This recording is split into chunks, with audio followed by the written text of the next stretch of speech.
All right, everyone. Welcome back to another episode of Bell Curve. Before we jump in, quick disclaimer. The views expressed by my co-host today are their personal views and they do not represent the views of any organization with which the co-hosts are associated with. Nothing in the episode is construed or relied upon as financial, technical, tax, legal, or other advice. You know the deal. Now, let's jump into the episode. This isn't so much a choice that we have to direct value and somewhat like play God with the value flows in the industry, but rather if they do not receive this value back, they will never be profitable. They will never be sustainable. And we will default back to an extremely centralized set of actors that offer price discovery through an opaque RFQ system. All right, everyone, we will be back to the program in just a moment. But before we do, I want to share something that Blockworks has been cooking up for these last couple of months. March of this coming year in London, Blockworks is hosting DAS London, the largest institutionally focused conference in all of crypto. Goldman, JP Morgan, Point72, all in one room so you can know what the big money is doing. So click the link at the bottom of this episode. It'll take you right over to the homepage and use BELL20 for 20% off. And I will see you in sunny London town in March. This episode is brought to you by Maverick Protocol, a suite of liquidity tools built around an innovative AMM. Maverick helps token projects, DAO treasuries, LPs, or basically anyone in DeFi shape their liquidity with efficiency and flexibility. How, you might ask? Stick around and you're going to be hearing about them more later. Now, on with the show. Hey everyone, welcome back to another episode of Bell Curve. Very pumped for this episode today. Dan and I are going to be interviewing Anna from CowSwap and Ludwig from Sorella Labs. We're going to be talking about batch auctions as a mechanism, which is obviously part of a build on from the last episode where we described the whole family of order flow auctions. We zero in on batch auctions in this episode and explore how they can mitigate some of that MEV leakage that we've been talking about this entire season. Really pumped for this one. There were a lot of gems, so hope you all enjoy. All right, everyone. Welcome back to another episode of Bell Curve. I am joined by my co-host, Dan Robinson. And today we've got Anna of CowSwap and Ludwig from Sorella Labs. Team, welcome to the program. Thank you so much for having us. Thank you for having us. Yeah. This is going to be a ton of fun. So I before we sort of get into this episode where we're going to be talking about batch auctions and sort of relegating MEV from the base layer protocol to applications, which I know both of you have a lot of thoughts about. You just kind of give us a quick 30-second intro to yourself and the protocols that you're working on. Hey, I'm Ludwig, so working at Sorella Labs. We're building Angstrom. It's our kind of response to the problem of LVR, loss versus rebalancing, the fact that LPs are not really sustainable today. So we're trying to make them positive in expectation. Cool. And I'm Anna, and I joined the blockchain space in 2017. Back then, I joined Gnosis. So as part of Gnosis, I early on started already looking into DEX designs and specifically into batch auctions. And then after working on a few different DEX designs that were only semi-successful, we finally landed on what is now CowSwap. And yeah, CowSwap is a decentralized exchange that's based on frequent batch auctions. It's an intent-based system. We launched in May 2021, so I believe we were one of the earliest applications that applied intents in such a wide range.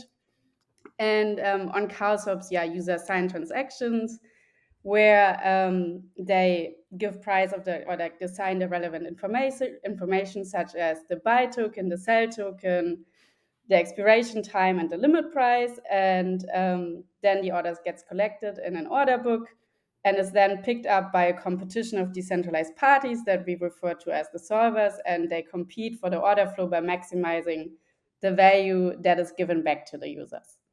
That, basically in short is what CowSwap is doing.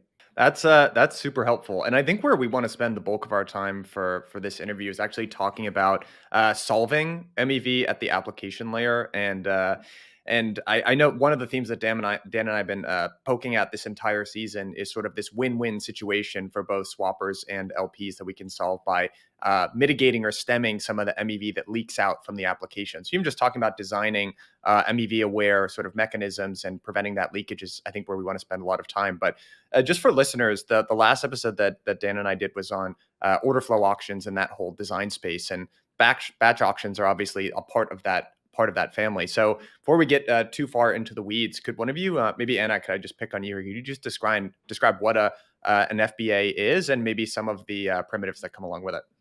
For sure. And maybe I can even give a bit of a broader context that might be interesting. And if I get too long, just interrupt me. That's great. So frequent batch auctions is essentially a concept that has already been studied within TradeFi for quite some time. And it's essentially offering a solution that is providing a solution to a problem that exists in one of the more widely known and adopted financial markets that are using continuous limit order books. And the issue behind limit order books is that they treat time as continuous. So in other words, there's usually a serial processing of orders. And this allows, in a way, riskless arbitrage profits, even in an environment where information is symmetric. So even if everyone has exactly the same information, by ordering them sequentially, you have the incentive to be faster than everyone else in order to extract value. And to illustrate this better, there's this famous example of how at one point there was a cable built between the Chicago Stock Exchange and the New York Stock Exchange, just in order to get information milliseconds faster. So not even like the blink of an eye, significantly faster. And why was this built, even though it cost millions of dollars? Is because it was worthwhile, because having access to the information just a little bit faster enabled one party to do front running, like basically having this information faster and then take profit from this by front running other traders. And these are basically riskless arbitrage profits, and they are not supposed to exist in a well-functioning market. They harm liquidity, and also they include never-ending arms race for speed. And a market design solution to this problem is essentially if the batch auctions, it's if you put time into units or discrete time, and basically process requests to trade in a batch by using those auctions. And this would have two benefits, right? One is that you have discrete time, which reduces the economic relevance of these tiny speed advantages that you have. And then secondly, it also by applying this auction, it changes the nature of the competition, because now instead of competing against speed, you're now competing for price. And so this is essentially like the problem that was existing in TradeFi, or is existing in TradeFi, which is known as high frequency trading, HFT. And I think a very similar problem exists on blockchain today with MEV. And I would argue that the problem on blockchain is even magnitudes higher, because since you have the public mempool, where all transactions basically linger for up to 15 seconds until the next block is validated, you have advanced players that can now take advantage of like normal retail players.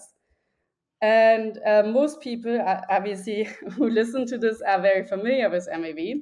So by reordering the transactions and by simply paying higher gas to front run transactions, one can essentially extract significant financial gains. And I would say there's many cases where a single front running or sandwiching attack gains profits of a few $1,000s. And on Ethereum, and this is where I think the argument gets very interesting, is on Ethereum, you already do not have continuous time, right? You have block time. So every 12 to 15 seconds, a new block is validated. So why would you apply this continuous time model in a non-continuous environment?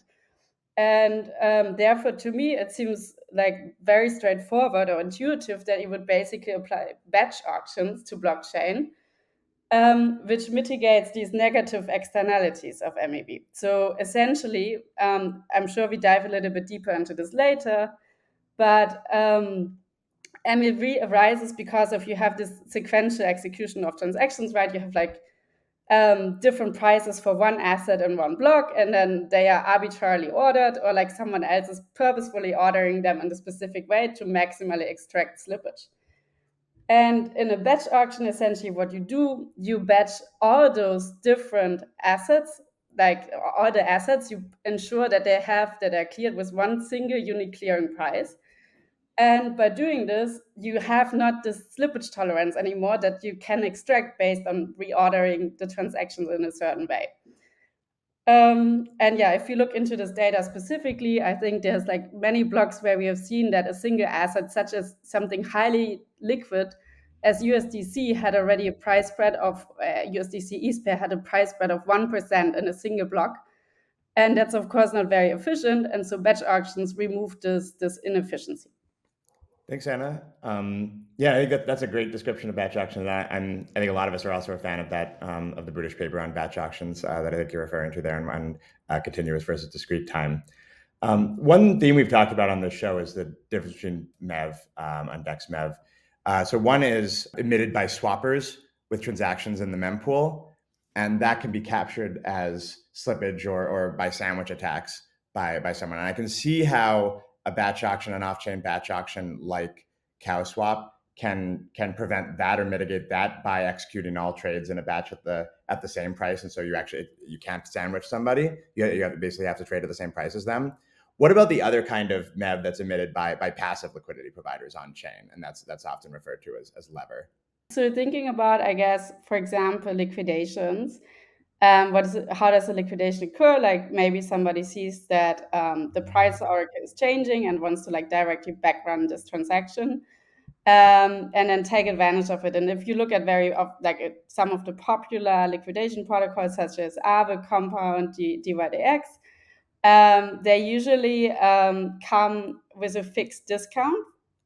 So essentially, let's say that at a 5% discount, your collateral is being sold. And now if you would plug this into a batch auction, the order flow, before it gets publicly liquidated, you would say, okay, immediately once the price point is hit, like basically you are under collateralized, immediately the volume is being sold via a batch auction, then you, without providing this 5% price discount, you could say within the first X amount of minutes, maybe you give access to a private order flow for auction that is maximizing for giving users the value rather than just saying, oh, the cut is taken per default at 5%. I was initially more so thinking about the problem of stat arb and specifically sexdex.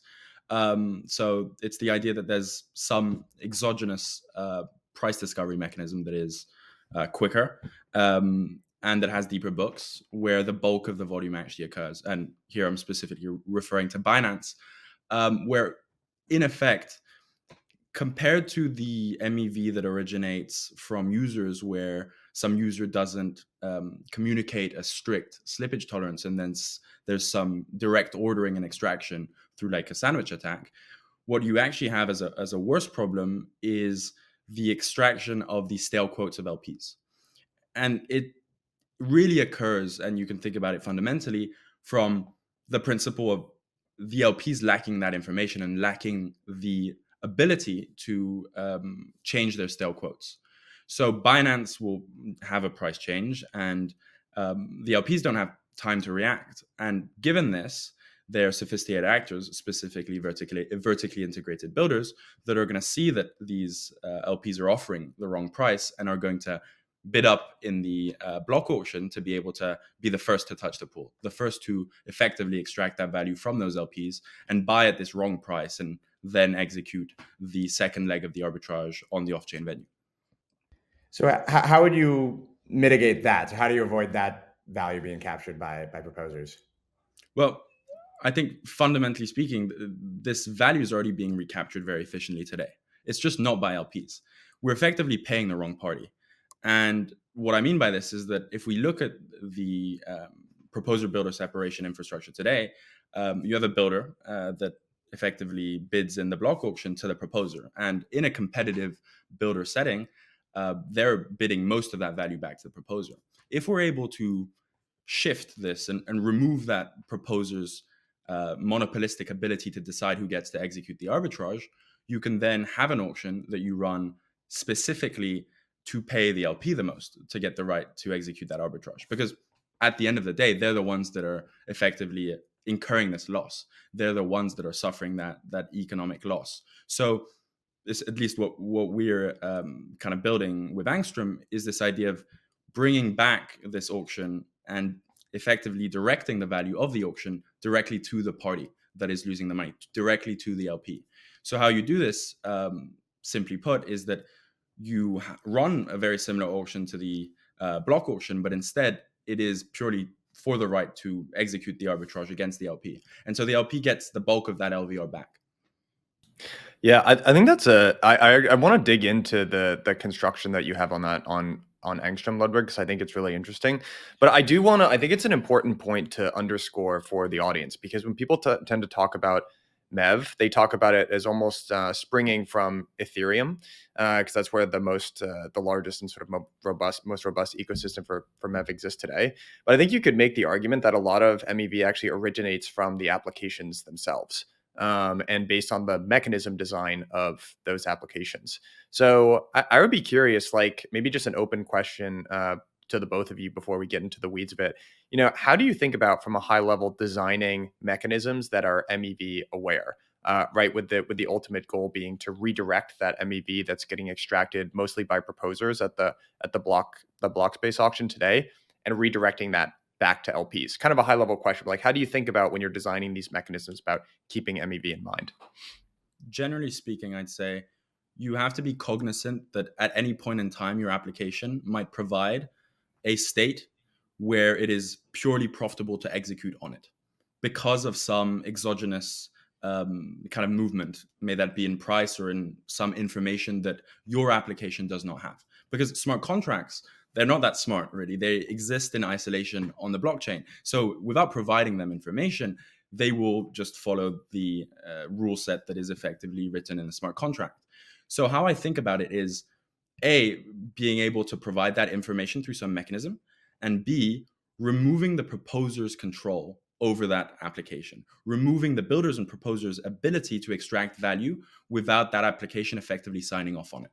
Because if you have some very smart mechanism, but at the end of the day, the proposer can sequence a transaction that executes against your state and extracts that value, you're going to have to pay them to effectively do it in a way that kind of recaptures that value. And that rent is being paid, but that is an unnecessary rent to pay. So the most important thing that I'd say is you have to design the application whereby you are cognizant of the fact that some MEV opportunity is going to be created, but when it is created, the application itself has to effectively give the right to someone. You have to be in control of who actually gets to extract that value. Yeah, and I think Ludwig touched on a very important point, which is like, as soon as you basically have some form of MEV surface, usually in the current design space, most of the times it's just being totally like at the advantage of a validator, right? Like ultimately you follow the MEV chain and most of it ends up going to the validator. And so from that perspective, I mean, I agree, like it's really difficult to design in a way that no MEV is exposed in the first place. And you can argue that even in a batch auction, to some extent, like there's value that solvers are like dealing around with. But then I think that it becomes important that the way you design the competition is in the way that, like the way you set up the rules of the competition, in my view, should be set up such that they benefit the user. And of course, this is a philosophical question, and not everybody might have the same opinion on this, of like, where should the value of MEV actually go to. But me personally, and working for CowSwap, it's very clear that my opinion is, I think it is creating inefficiencies the more MEV you're exposing, because ultimately, if you expose it, you need to somehow redistribute it. And that also means that you are giving up block space, right? At least you need to incorporate an additional transaction of where this MEV is later on given to. So it is making the market less efficient. And then secondly, from a more like philosophical standpoint, I would argue that if the user is creating the MEV opportunity in the first place by being basically vulnerable to external people extracting value from them, then my view is that MEV actually belongs to them because they exposed it in the first place and it's taken away from them. And by creating a market framework where you say, okay, maybe there is some exposure possible, to create the rules of the competition in a way where you say, okay, only those people gain the order flow who actually give the value back to where it belongs, and I would argue to the user, are winning the competition. This is a way of how you can design an application in a way that is more user friendly. Yeah, I'd somewhat add on to the idea that it's a philosophical question. I think it's a more so an existential question for blockchain, in the sense that this value from MEV is most of the time extractive. Someone is losing. And we see this with LPs today. This isn't so much a choice that we have to direct value and somewhat like play God with the value flows in the industry, but rather if they do not receive this value back, they will never be profitable. They will never be sustainable. And we will default back to an extremely centralized set of actors that offer price discovery through an opaque RFQ system. And I don't think that's a desirable thing. We have to make the decentralized applications sustainable by redistributing that underlying value, because otherwise the participants that are providing liquidity, that are providing this extremely necessary service, will cease to provide liquidity, because they just won't have any capital left, because they're going to be continuously arbitraged and continuously at a loss. Ludwig, you mentioned some of the professional participants in the system. I think and as well as the centralized parties that might actually take it over if we don't design better mechanisms. There are a lot of these kind of professionalized participants in Ethereum today. I know in CowSwap has solvers, and sort of Angstrom's design, there's a role for professional market makers there. All right, everyone, we will be back to the program in just a moment. But before we do, I want to share something that Blockworks has been cooking up for these last couple of months. March of this coming year in London, Blockworks is hosting DAS London, the largest institutionally focused conference in all of crypto. We are gathering 1,200 of the world's largest asset managers. So think TradFi macro funds, crypto native funds, big allocators, and financial institutions. So banks, payment processors, etc., all in one spot. It's very rare to get the likes of Goldman, JP Morgan, Point72, whatever, all in one room, so you can know what the big money is doing. We're diving into the themes that they care about. So we're talking about the intersection of macro and crypto, where we are in the cycle, real world assets, so everything from stable coins to on-chain treasuries to tokenized assets. It's going to be a blast. But the other reason you really want to go is London, baby. Center of the world at one point. You got pub culture, you got fish and chips, great beer. It's going to be a blast. So because you're such great listeners to Bell Curve,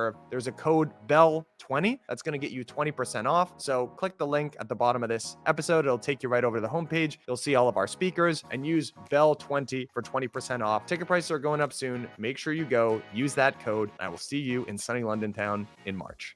I'm curious, I guess, Anna, how do you see the role of the solvers in CowSwap? And who are those solvers, and what powers do they have? Who are the solvers? I think it's actually a variety of different actors. We do have a few individuals who initially, I think, just nerd sniped to getting into the competition. Then after time, I think our competition got a bit more sophisticated by more market makers entering the competition. Who, of course, by adding their own private liquidity, have a structural advantage. And then we also have protocols such as Yearn, who essentially just want to facilitate specific use cases that are maybe not in the interest of the broad variety of solvers, because those trades happen not frequently enough and are not providing enough profit opportunities, but are still for protocols specifically interesting to be executed on. It's interesting because, of course, I think all protocols that have these external, whether they're called solvers, fillers, or resolvers, are dependent on them, because you ultimately want to ensure that you provide a good experience to your users, meaning that there is competition. The less competition there is, the more risky it is that actually at one point there is no profitable execution or no good execution for the user. The risk is somewhat limited because, of course, the user signs their order with the limit price. So the limit price is guaranteed per smart contract guarantee. But the slippage tolerance is something that could theoretically be at risk if, let's say, there is suddenly no solver competition, only one solver executes. They have no incentive to provide a better price than anyone else because they're the only one competing on this. And then theoretically, they would be able to extract the slippage. So from that perspective, I think all protocols that are working on this decentralized competition, really require a good set of actors that are competing with each other. But I think in a way you can even compare that to block builders and searcher environment, where essentially you, in a similar way, are relying on a strong decentralized competition.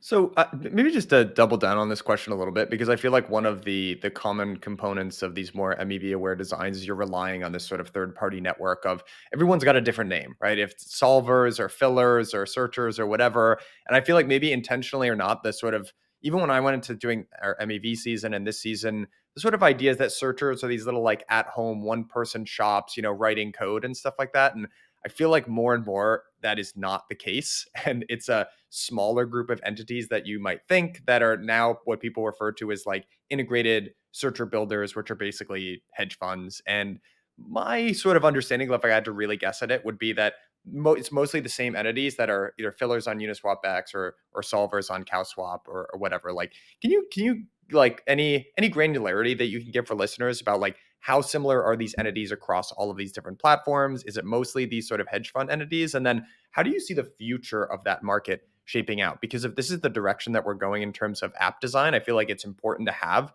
a competitive market. I don't know if it needs to be thousands of independent searchers, but like, how do you see the future of this sort of market of sophisticated entities? In terms of the people that I've seen on the solver side, on the builder side, and on the searcher side, solvers are, like as Anna mentioned, quite a diverse group of people. At least they were in the beginning. You have these small teams from these very random backgrounds that were working in the beginning, and a lot of them are now no longer able to operate. And so now you only really just have the best of that initial diverse group, and then the hedge funds that kind of opted in. But realistically, it all converges towards StatArb. It all converges towards market makers that are just more efficient.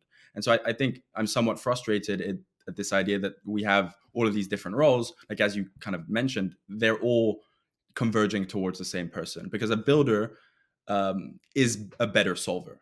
And a builder is also a better provider of liquidity on any underlying liquidity source to arbitrage and AMM. So they're also a better searcher.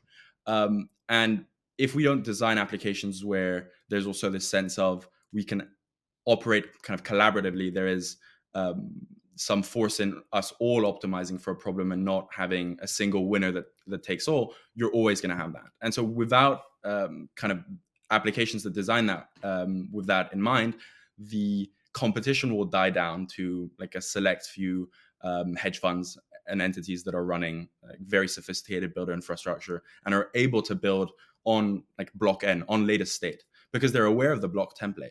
So they're cognizant of all of the state.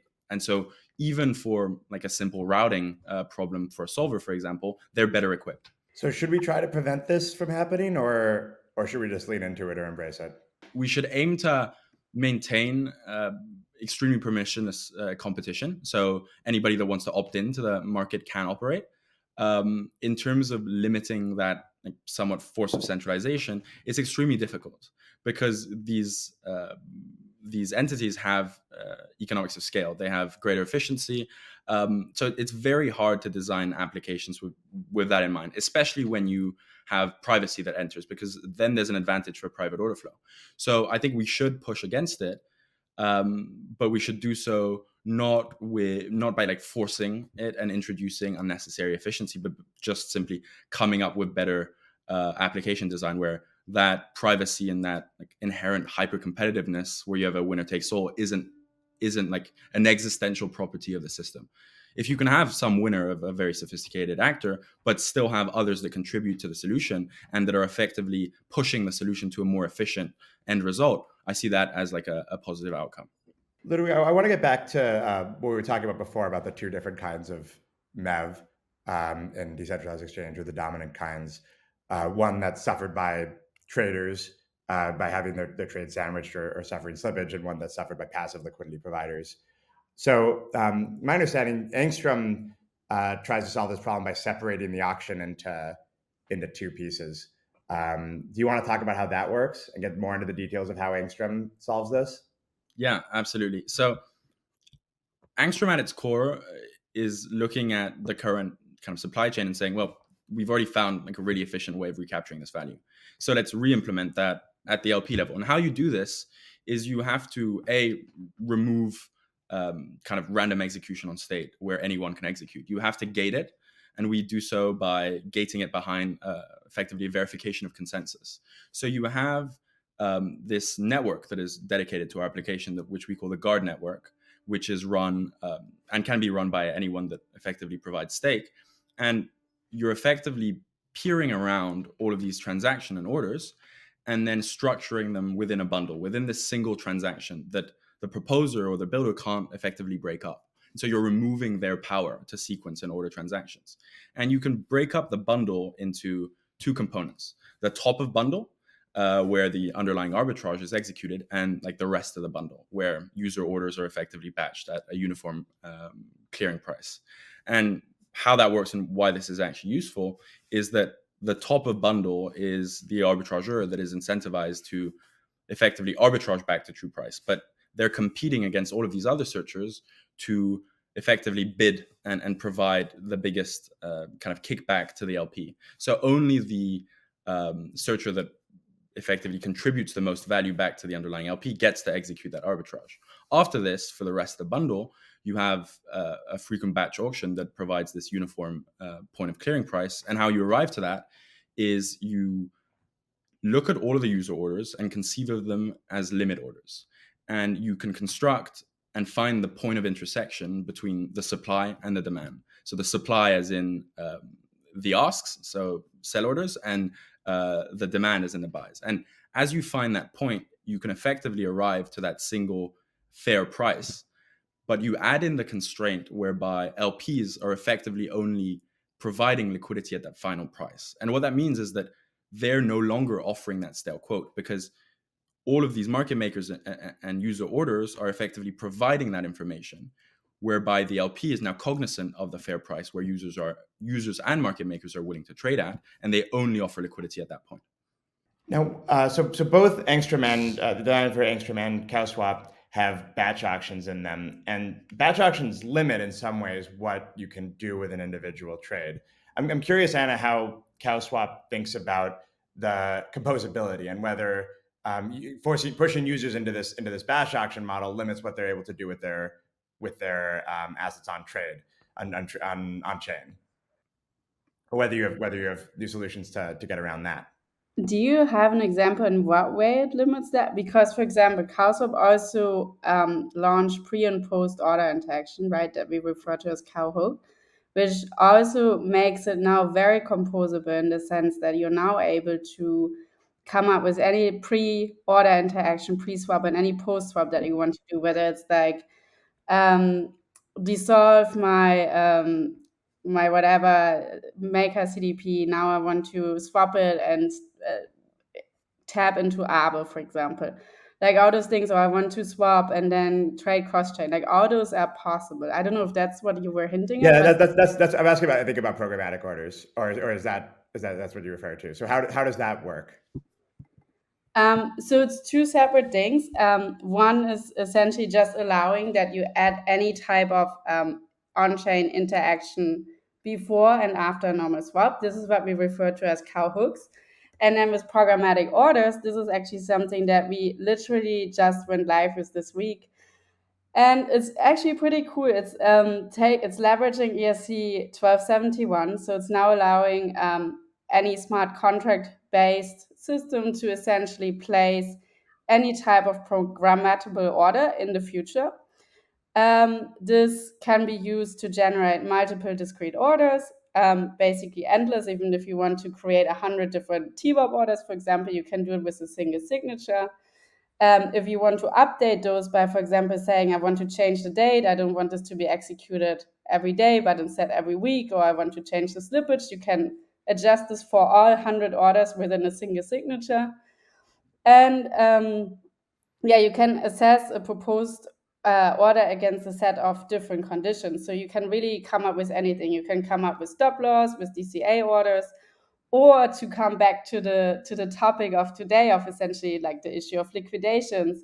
Think about you have your assets wherever, and then you want to protect it because you're getting close to being liquidated, and you're thinking, okay, I actually don't want to continuously monitor my position, but instead I want to automatize an order that says, once I'm closely to be liquidated, I actually want to buy more of my backed assets in order to secure my position. You can automatize this entirely with CowSwap today.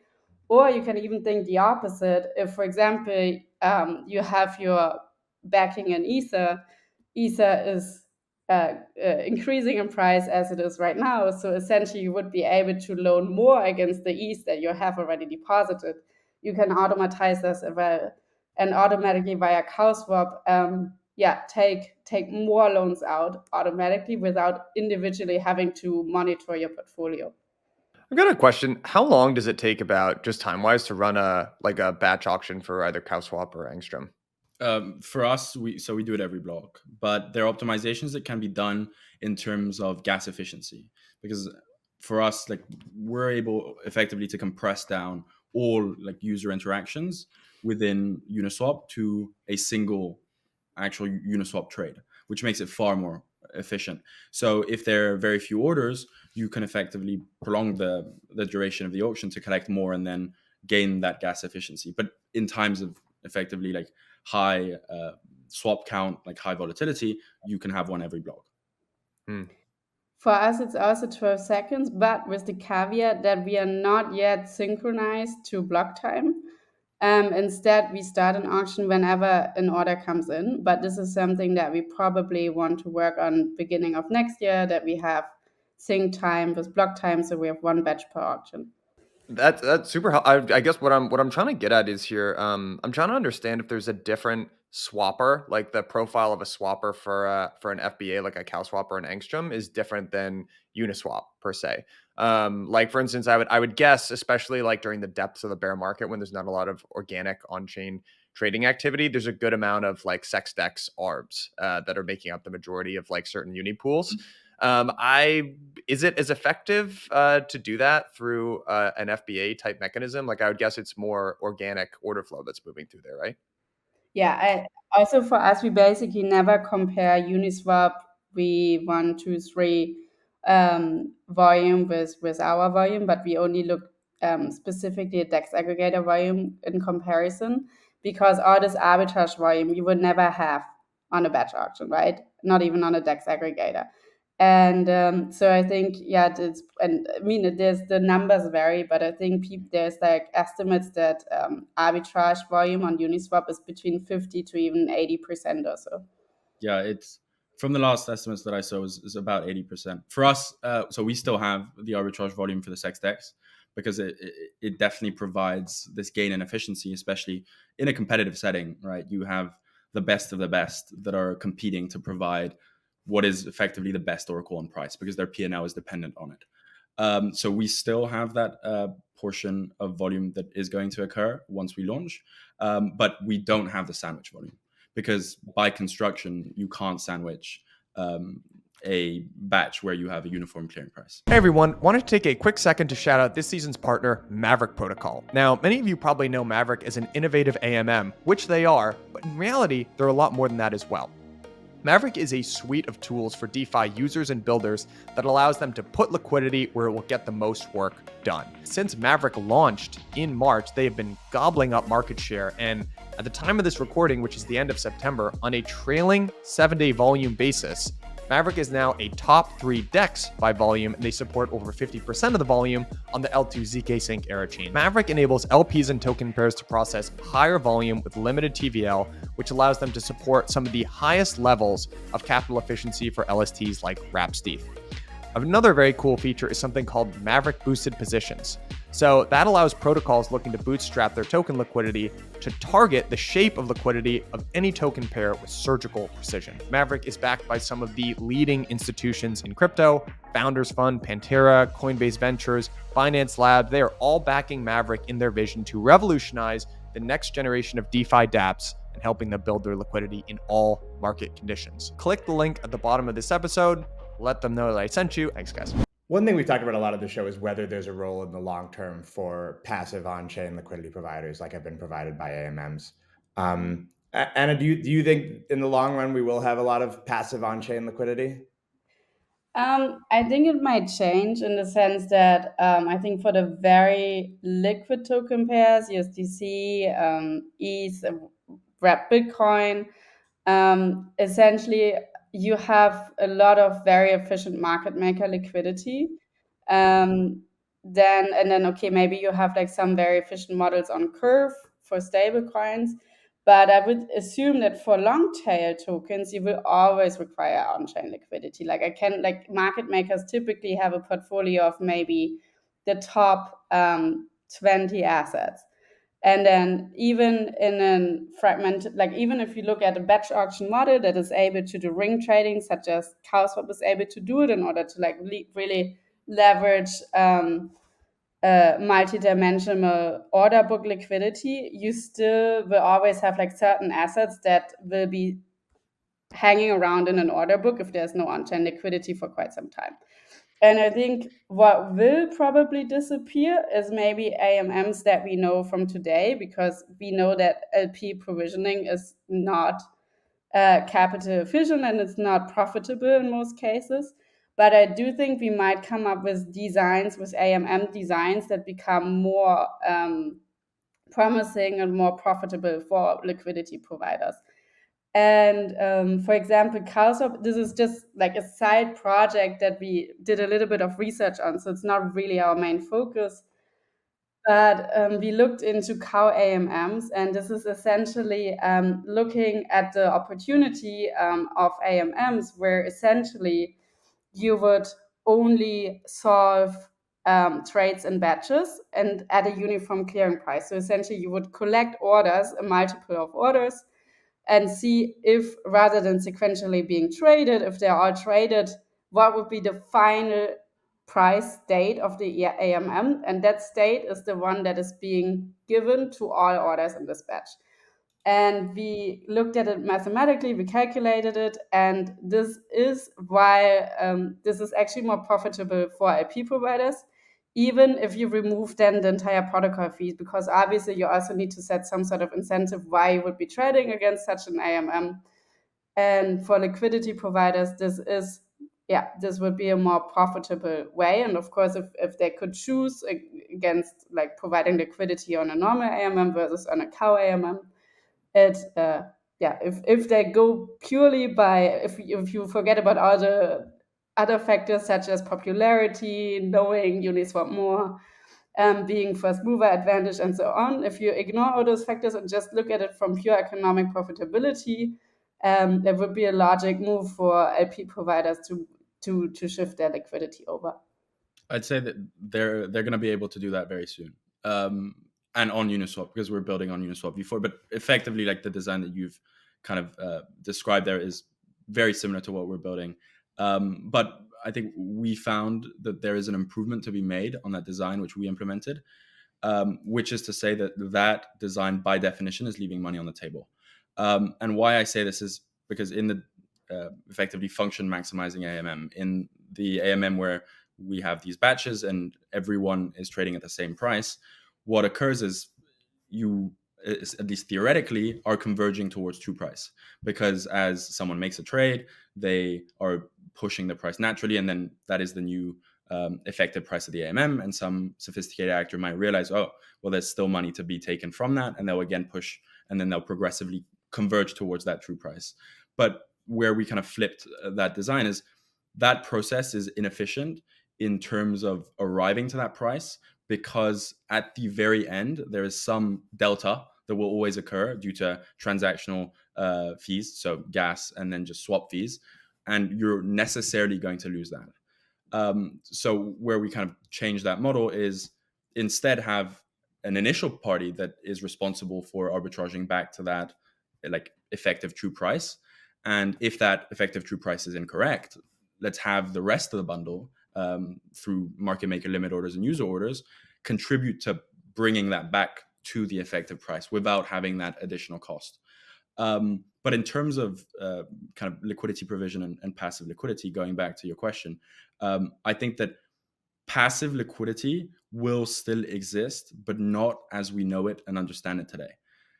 all of the solutions that have kind of been designed for providing efficient liquidity on chain in a decentralized sense, I'm thinking of Irakis and various other LP management protocols, are plagued by this problem of LVR. They're plagued by this the fact of life that they're continuously getting arbitrage. Like, this is the problem that we initially worked on, and why we kind of shifted towards Angstrom, is because we realized that regardless of our knowledge and cognizant of toxic flow, regardless of how much information we have on price, if we know that an arbitrage is going to occur, we cannot bid that value in the block auction to the builder for them to actually shift and execute our transaction that rebalances our position.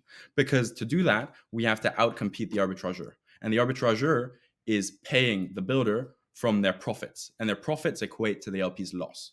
So in effect, what you actually result to is, as an LP, you'd have to bid just as much as you would have lost. And doing so is strictly unprofitable. So, or you can like effectively do a lot of work and do your best to be cognizant of toxic flow and move right before, but still have to pay that loss because otherwise the builder doesn't pick you, or you just don't do anything and you effectively get arbitrage. So what we kind of realize is that if you remove that loss, there is quite a bit of incentive to provide liquidity in a very efficient, automated way. And so passive LPs, as we know them, will probably go through these third-party services in like hopefully decentralized applications and be able to provide their liquidity and have it managed for them. And then it'll be very efficient, so long as you remove that inherent loss that occurs every time there's some toxic flow. I've got a sort of follow-up question for you here, Ludwig, and actually just wanted to maybe change tack for a second. So I think we might not have made clear here that Angstrom actually is going to be a hook on Uniswap v4. So I would actually love to get your thoughts here on what was behind the decision to launch as a hook on Uni v4 as opposed to launching your own standalone DEX. Yeah. So for us, building an AMM and implementing that smart contract, not very easy, right? It's already significantly difficult. It takes a lot of work, and you have to audit it, and which is extremely expensive. And these AMMs are holding a lot of capital.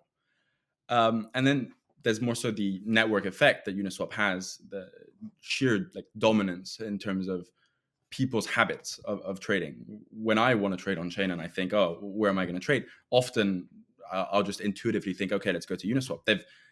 They've spent a lot of resources in the marketing end of the game to push that image, and I think that they've somewhat won on that end. So for us to say, okay, let's build this entire new design, let's have a more efficient system, and on top of that, let's compete at the marketing level, just seems like an inefficient way of going to market. And I think that is why so many hooks are very happy to tap into the Uniswap network effects, because LPs clearly trust Uniswap. They trust the smart contracts. They trust the quality of the code. So if you're able to innovate in finding like a more efficient way of clearing trades and a more efficient way of providing value to LPs, and you base yourself on like the base Uniswap smart contract, you can still be just as profitable. You don't have to leak value to Uniswap itself, but at the same time, you don't have to spend so much time working on all of those other things that seem quite difficult and very expensive. Okay, one follow-up question to you on that. So basically, to summarize here, the advantage is sort of there's the Uniswap brand, and you have a bunch of flow, right? So trading flow that's coming maybe through the Uniswap front end or wherever. So am I basically summarizing that correctly? That's sort of the advantage, and then I guess my sort of a technical question actually to both you and Dan maybe is how does the routing sort of work there? Like what's the decision that the Uniswap front end or whatever makes in order to route to, let's say, Ludwig's hook as opposed to, other hook XYZ? And then Ludwig, do you think about your competition as other hooks? Sorry, I've got a lot of questions for you on this. Obviously, I'm just curious how it all works. In terms of routing, that's kind of an unsolved problem at the moment. And Dan, correct me if I'm wrong, but hooks add a fair bit of complexity in routing. And so I think that's where the shift in Uniswap X compared to an on-chain router makes a lot of sense. So you kind of depend on that filler role to find the most efficient path to a given trade. So most of that, I think, is going to be pushed off-chain. And this idea of on-chain routing being efficient, I think, is somewhat of an idea of the past, because you're operating on state n-1. You're operating on the previous state. And as the block is then created, there's a ton of orders that might hit that state, and then you kind of do not have the route that you would have hoped for. In terms of competition, generally I see like competitions other hooks, other people that are at the base layer trying to find more efficient design and better ways of making LP sustainable. Anna, why not build Cow AMM as a Uniswap v4 hook? Can we convince you to do that? It's just not really our focus, right? We were just thinking about how can we make AMMs more efficient. Could be an idea to play around with, but yeah, definitely I think we will stand away from building CowAMMs as a standalone project, because just competing with Uniswap on liquidity would probably be a nightmare. It would be very difficult. I guess just to get the other side of the coin here, is there any downside to building on a hook? Obviously, the upside is huge there, but not to put you on the spot there, Ludwig, but do you see any negatives for the negative trade-offs with the hook? There's the obvious concern that you're less gas efficient because at a technical level, you're operating within the design of Uniswap before, and you could be operating with a design that is applied to you, right? We aren't bothered at all by that because, as I mentioned, like we're gonna arrive to swaps that are like substantially cheaper than Uniswap like V4 itself because of our batching, because of our ability to compute everything off chain and then compress everything down. So if you're operating just a standalone hook and doing all that logic on chain, it can get a bit more expensive, but I don't see it as that big of a problem, honestly. There are also some, just to be fanatic, there are also some gas efficiency benefits of V4, right? When you have multi-hop trades on Uniswap V4, because of the singleton design, it's actually cheaper. Some of the costs end up actually getting amortized across the multi-hop swap. So there's some benefits, particularly if you're anticipating it being arbed against other Uniswap V4 pools. I'd say so. Like, yes, there's some benefits, but I think that architecturally it does impose limits that could increase the gas. Absolutely. Yeah, I think those benefits are somewhat marginal compared to the cost of operating purely in their framework. But if you're operating within like the ecosystem of hooks, you're definitely better off just having a hook yourself. All right, so maybe a closing question for the two of you. So one of the questions that we've been asking ourselves this whole season is: do you ever see a future where we can move price discovery on chain outside of like the long tail of sort of crypto native assets for maybe like the majors, like a Bitcoin or ETH? Like, Ludwig, I just heard you say something that was like, that's just not ever really going to happen. So I'd be curious, like, do you ever see a world where we can move price discovery off of the Binances of the world and onto the DEXs, or is that kind of a pipe dream? Or and if it is possible, like, what are the things that we need to improve to get there? There's a big 0 to 1 that has to happen. I don't want to say impossible, because being bearish on technology in the long run makes you look like an absolute fool. But in the near future, like, I don't see it happening, because at the end of the day, like looking at Solana, for example, and a lot of people that operate in DeFi on Solana will tell you that they have these super efficient order books and transactions are so cheap and everything's great, and you can effectively have like similar efficiency to centralized exchanges. I don't think that's true, and I think it goes back to how transactions actually end up on chain. As soon as you have a builder, let's apply this theoretical framework where transactions don't cost anything. As soon as you have a builder that has a limited capacity of transactions that they have to kind of post on chain, and they get to decide what gets included, you immediately arrive to the problem where if you have, let's say, a limit order book, which would be necessary for on-chain price discovery, they can censor those transactions. They can choose which transactions get included and which don't. And so if you have a stale quote and a market maker is trying to cancel their limit order, well, the builder naturally is going to say, well, no, that transaction looks great to me. I'd love to execute and be your counterparty there. And so if we don't solve that problem, regardless of how cheap the transactions actually are, you're still facing that loss, because you don't have the ability to cancel your orders. You don't have the ability to shift your limit orders as quickly and as efficiently, because there's that rent that has to be paid, because another party will be able to extract value and you'd have to pay them more than the value that they'd be able to extract. That's an interesting concern to think about. But in general, I am more bullish. I think ultimately that's the end game, right? That is the goal for us why we work on this, is that we do believe that at some point, and I'm not saying in the next year or the next 2 years, but that ultimately price discovery is taking place on blockchain, and that the majority of trading volume is taking place on chain is the goal, right? This is why we are essentially, or this is the future that we are all building towards. And you see more and more assets being created on chain, and you see more central banks looking into building on top of different blockchains. So I do think that again, not like in the next 2-3 years, but that in the future, I do believe that price discovery will take place, and I'm sure if you think about those problems long enough, we will also come up with solutions for those. I think those problems are very hard. Those problems are extremely difficult because you'd have to find a collaborative way to arrive to cancellations. You'd have to find a way to limit the ability of the end proposer and reduce their financial incentive to zero to censor anything, which is an extremely difficult problem that we're currently very much plagued with. We first have to fix scalability and ensure the throughput necessary, which is also very difficult.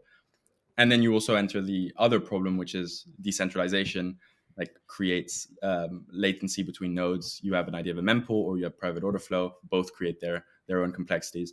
I'm not one to say this is never going to happen. I just think that for a significant amount of time, this will not occur on chain, and we are going to need 0 to 1s in the fundamental technology that we're building upon to be able to do this, because there is no smart mechanism designed today that will make that possible.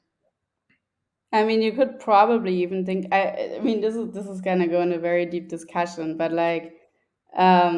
think about ways of if you could apply penalties for if a cancellation has been expressed, or if the wish for cancellation has been expressed, and the rule then basically says if the transaction is still being executed despite that expression, that the executing party is being punished, slashed in whatever way. I don't know. I'm sure if you play around enough with game theory, there's some ways of. Yeah, if you do that, you'd have to have full data availability. So those transactions have to be posted somewhere, and everyone has to hear them. Everyone has to see them to be able to slash. So to slash a censorship, you need full data availability, because if you don't, nobody knows that transaction was seen by the ultimate proposer. It can just be it doesn't necessarily have to be full data availability, as long as you have some proofs to verify the transaction, right? You could still have privacy and at the same time have incorporate some sort of proof system that would validate whether an order has been canceled or not. I don't know. It's getting complex, and I'm not saying that there's a solution right now, but I think if we think hard enough and long enough about the problem, there might be some ways of circumventing it. No, we'll get there. We'll definitely get there, but it's going to take a lot of work. On that note of optimism, I think we can leave it. Anna and Ludwig, this has been a ton of fun and a really great episode. If folks want to find out more about you, follow you, or the projects that you're working on, what's the best way to do that? For us on CowSwap, basically at CowSwap is our Twitter account, and personally, Anna MS George also on Twitter is the best way. For us, at Sorella Labs on Twitter, we're going to be releasing some really cool MEV data very soon, and our docs, so I'm excited about that.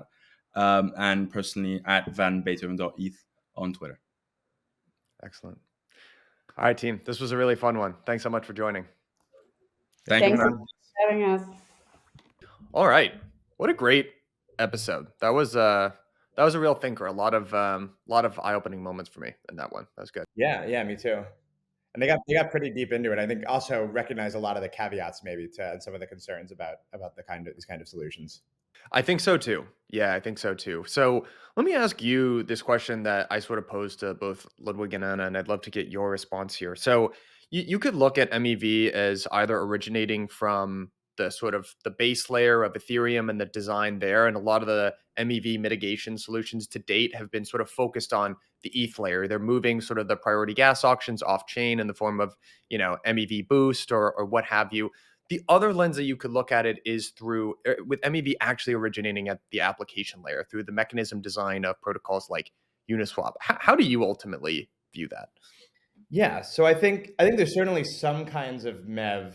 Right. So as for where does MEV originate? I think ultimately everyone designing protocols on top of Ethereum is trying to build their applications or their protocols in a MEV aware way, or they have to just because of what the base layer provides.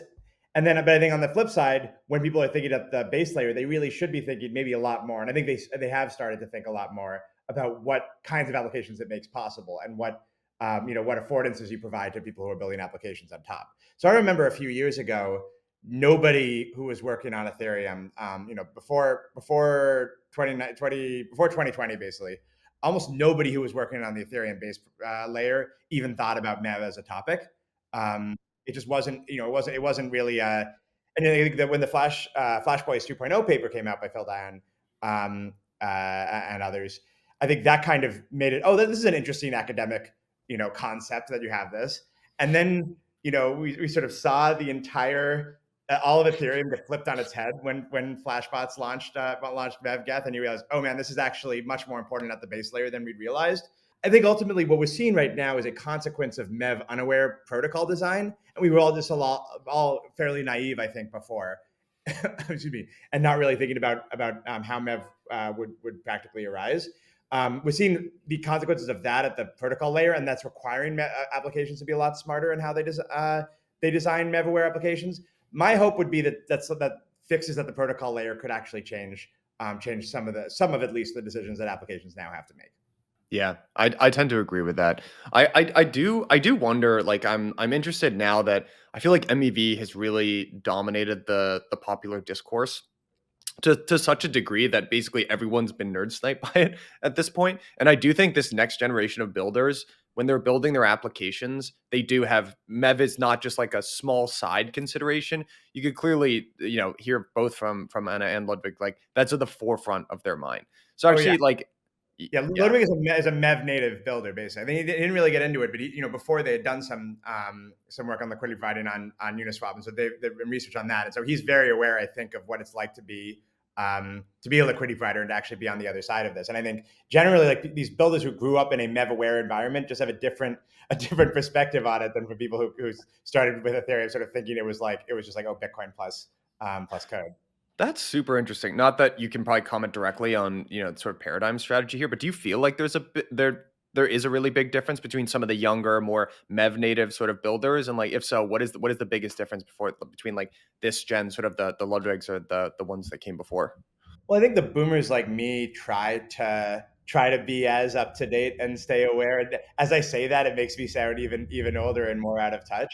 But yeah, I mean, generally working with people like Frankie, who I think kind of really like lives and breathes this stuff. You start to, and I think Phil and Charlie were ahead of the game on it, but sort of have always believed this in their bones. You sort of start to. It's about really the attitude is about thinking, okay, what's the worst case that could possibly happen? You could hear that talking to both Anna and Ludwig here is when they talk about any solution, they'll go, and here's what it could lead to. Here's the ultimate possible equilibrium for it. And I think it's it's important that people actually can do that. And I think it's that's a way in which the world has really changed. Is that I think we start to recognize, okay, what's the end state of this mechanism? What's the actual equilibrium, rather than this very fragile non-equilibrium. I think often that things start off in when they initially launch. Yeah. So how would you define, like, maybe not that the toolkit is the wrong word, but the different set of strategies or how some of these more MEV aware applications look like today, as opposed to their counterparts from even 2 or 3 years ago? One commonality seems to be, I feel like, the CowSwap intense model that I feel like they did a pretty good job of leading, where they're relying on this off-chain network of builder solvers. But like, what are some of the common core design decisions that you see being replicated across this next gen of sort of AMM or DEX designers? Yes. So a few things. I think intense versus transactions is one where often, and not every MEV solution. I think Flashbots has done an impressive job building MEV around the transaction model. But ultimately, I think intense gives you a lot more flexibility potentially to work with MEV mitigations. And so I think that's that's a tool you see used a lot.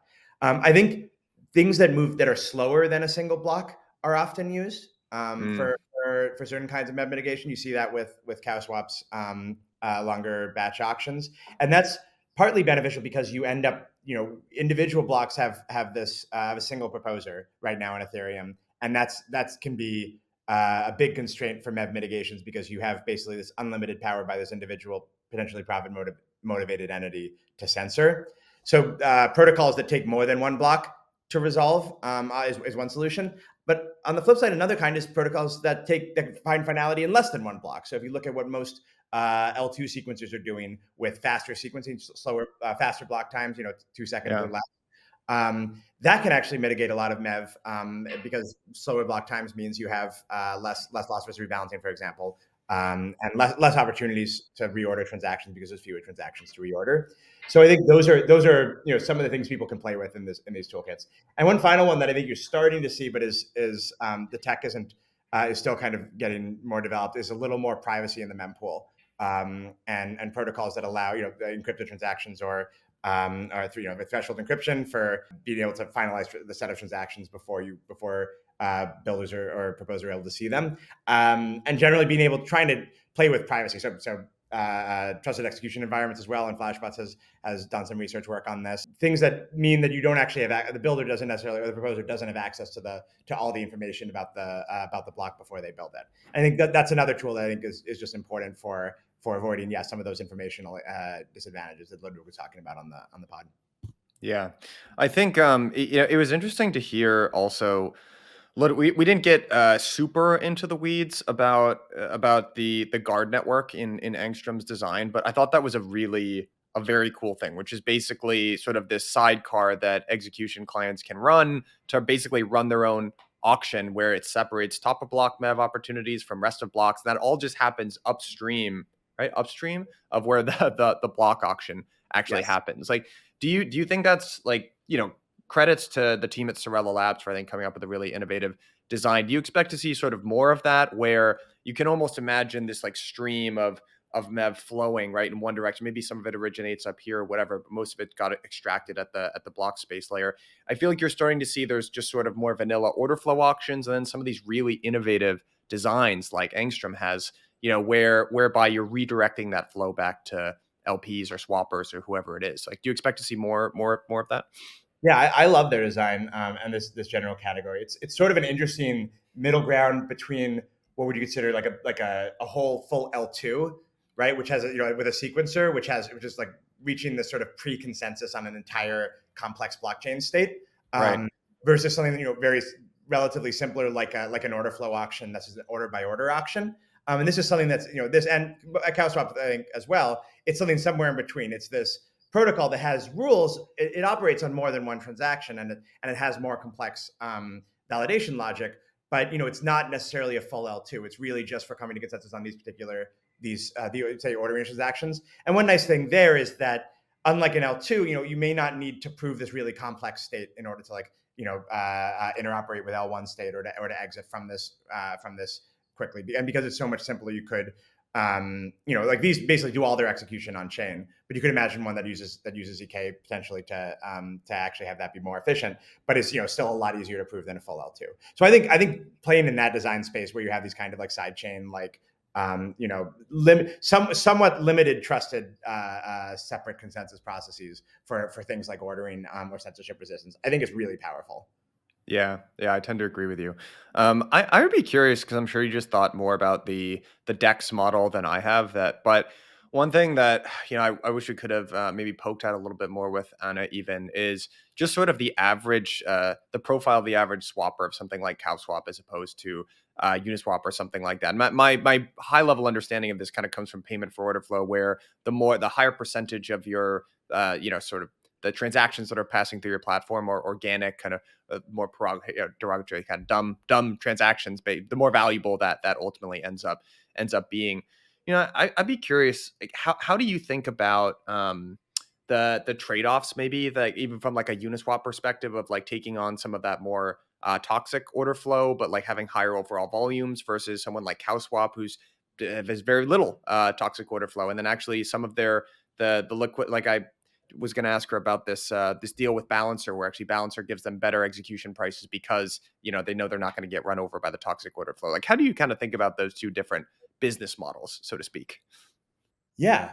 So I think ultimately the value index is it's true that it comes from non-toxic order flow. You would expect it to. I think it's maybe a little bit subtler than that, but so in general, I think you want as much of that as possible. One thing I didn't push back, maybe I could have on what Anna was saying, was for pairs like ETH/USDC, are we going to get the off-chain fillers have all this inventory, so we might as well fill off-chain. Still, like really large trades on CowSwap, they're filling an on-chain inventory generally. I think you still need that on-chain inventory, but there's just so much more of it. And I think it's possible that just being exposed to toxic order flow, if you've got short enough block times, if you've got the right fee level, actually isn't as much of a disadvantage. If you're still again going to ultimately get this like large flow that ultimately like off-chain fillers just aren't willing to take. So I'm not sure if that's as directly answering your question, but I actually still think it's really important to have this base level passive liquidity on chain. I still really very much believe that like this massive pool of ETH/USDC. I'm not sure it has to be as deep a liquidity pool as it is right now, but having it on chain is just really valuable, and it just makes DEXs a lot more usable than they would be if you had to depend on off chain liquidity for large order flow. So I do think it's I think ultimately my point is things like CowSwap, they can try to filter out some of the toxic flow, but ultimately they're still going to the same place. There's still ultimately a lot of order flow there is getting filled on this on-chain liquidity. And so I think it's not like we're never going to actually get rid of passive liquidity, I think. Yeah, I tend to agree with you on that. Now, maybe like last closing question for you, because I realized actually first of all, if you want, an advertisement for for hooks in the future, you should get Ludwig back on. Because even I caught up with him for a little bit before this episode, and hearing from him describe the benefits of launching a hook as opposed to his own standalone DEX was, definitely made me think pretty heavily. But like, can you give us some sort of insight into, I don't know, almost like the ranges of hooks that are being explored today, or like what the general interest has been? Because I'm realizing I'm kind of like, wow, Uniswap like V4 is coming. It was interesting this was the first time I've really spent time talking to someone who's building on it. It got me honestly feeling pretty excited about it. And I was like, I should probably be paying more attention to this. So, I mean, can you give us any sort of sense of what that ecosystem is looking like today? I have to admit, I was hoping, and we were trying to design Uniswap V4 to be something that a lot of projects could build on. But in the past, I think some great projects have built on top of Uniswap. But in general, in the past, whenever we've like put out something, Uniswap has put out something and said like, oh, let's hope other people build something on top of this. It takes a long time, and you get very limited amount, I think, of stuff actually being built on top of it. The Oracle is one example where it took a while. The V2 launched an Oracle, and a year later the V3 Oracle came out. And I think during that time, like very few projects even made use of the V2 Oracle because it was kind of hard to integrate, and you just would have had to go to some trouble to do it. And same with V3. I think it turns out it takes a lot of effort to get people to build on top of something. And so I wasn't too, I thought, okay, maybe some people will build this, but we'll see like a couple projects, and it'll be it's at least it's gonna be an option for people to do, but maybe like, we'll have to like go out and push and find people to build on top of it. But actually just the response has been tremendous. I think just so many people actually want to build on it. There's been tons of inbound interest. I think a lot of people who would have built DEXs but felt intimidated, as sort of Ludwig was saying, and Anna was saying by Uniswap's perceived first mover advantage, but had a cool idea for something they wanted to build as a DEX. A lot of people, I think, a big part of it is just the message of feeling, okay, like now I've been invited to basically build to try out my DEX design on this. And like, rather than feeling like I have to go compete with this thing, I'm actually going to be doing it on top of this platform. I think it's just had a profoundly different effect, I think, on in terms of getting new people to build on top of it from anything else that Uniswap's done before. And I think it's really cool. Like it made me really excited about building it as a platform. And I think I think we're going to see some really exciting things. I think lever reduction is probably the main the most interesting thing we see built on top of it. But people have come up with new ideas for oracles built on top of hooks. People have come up with new designs for sandwich prevention and these other kinds of MEV prevention that I think make use of really clever clever algorithms in there. And people are using it for other things. I think some of the more out there ideas, you can build like a lending protocol or something on top of it, right? You can try to stretch it even beyond just what you would think of as a traditional DEX. And I think we'll see which ones really work. But I've just been trying to be as encouraging as possible for people who are building on top of it, because I think that same thing Ludwig was saying, that it's great to sort of be able to build this and take advantage of some of those liquidity network effects and brand advantage. Yeah.